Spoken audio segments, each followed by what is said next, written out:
പശു ഗോമാതാവായത് എന്തുകൊണ്ട്? പശുവിനെ ഗോമാതാവായി വിശേഷിപ്പിച്ചാൽ നിത്യവും പശുവിറച്ചി മുഖ്യ ആഹാരമായി സ്വീകരിച്ചു വരുന്നവർക്ക് അത് അത്രയ്ക്കങ്ങ് ഇഷ്ടമാകില്ല. സ്വാത്വിക ലക്ഷണ പ്രതീകമായ പശുവിനെ കൊന്നു തിന്നുന്നതിൽ അതീവ താല്പര്യം കാണിക്കുന്നവരിൽ നിന്നും എങ്ങനെയാണ് നന്മ പ്രതീക്ഷിക്കാനാവുക? എങ്കിലും ഗോമാതാവ് എന്ന സങ്കല്പം ആദ്യകാലം മുതൽ ഭാരതീയർക്കുണ്ടായിരുന്നു. പരിശുദ്ധിയുടെ പര്യായമായി ഗണിച്ചു വരുന്ന പശുവിനെ മാതാവായി സങ്കല്പിക്കാൻ ഒട്ടനവധി കാരണങ്ങളുണ്ട്. പശുവിൻ്റെ പാൽ, ചാണകം, മൂത്രം ഒക്കെ പരിശുദ്ധിയുള്ളതായിട്ടാണ് സങ്കല്പം. കൂടാതെ പശുവിനെ കണി കാണുന്നത് പോലും നന്മയായിട്ടാണ് മുൻ തലമുറ കണ്ടിരിക്കുന്നത്. ഗോപാലകൃഷ്ണൻ എന്നൊരു സങ്കല്പം പോലും ഭാരതീയതയിലുണ്ട്. ഗോക്കളെ പാലിക്കുന്ന കൃഷ്ണനെ ഭക്തർക്ക് ഇഷ്ടമാണ്. സനാതന ഭാരതീയ സംസ്കാരത്തിൽ ഒട്ടും പുറകിലല്ല ഗോമാതാവ് എന്ന സങ്കല്പം.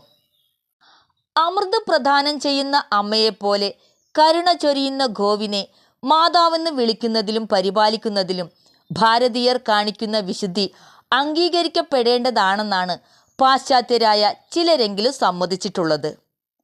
മറ്റൊരു ജീവിയെ വൈശിഷ്ട്യത്തോടെയും വിശുദ്ധിയോടെയും കാണാൻ കഴിയുന്ന സംസ്കാരം അംഗീകരിക്കപ്പെടേണ്ടതാണെന്നാണ് അവരുടെ വാദം. പശുവിൽ നിന്നും നമുക്ക് ഒന്നാമതായി ലഭിക്കുന്നത് പാൽ തന്നെയാണ്.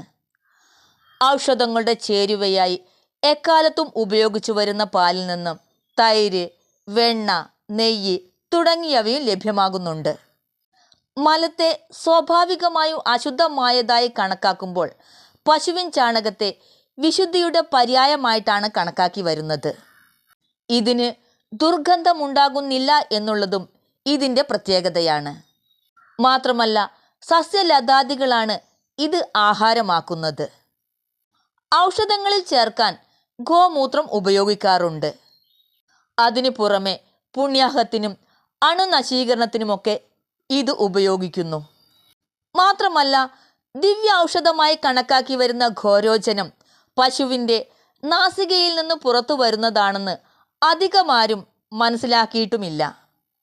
ഇത്തരത്തിൽ മനുഷ്യന് സകല വിധത്തിലും ഗുണം ചെയ്തുകൊണ്ടിരിക്കുന്ന ഒരു സാധു ജീവിയെ മാതാവ് എന്ന് വിളിക്കുന്നതിൽ ഒട്ടും തെറ്റില്ല. പണ്ട് കാലത്ത് മുറ്റമടിച്ച് വൃത്തിയാക്കുന്ന മുത്തശ്ശി അതിനുശേഷം ചാണകവെള്ളം കൊണ്ട് തളിച്ച് അവിടം വൃത്തിയാക്കുന്നതും പുത്തൻ തലമുറയ്ക്ക് വെറും കേട്ടുകേൾവി മാത്രം.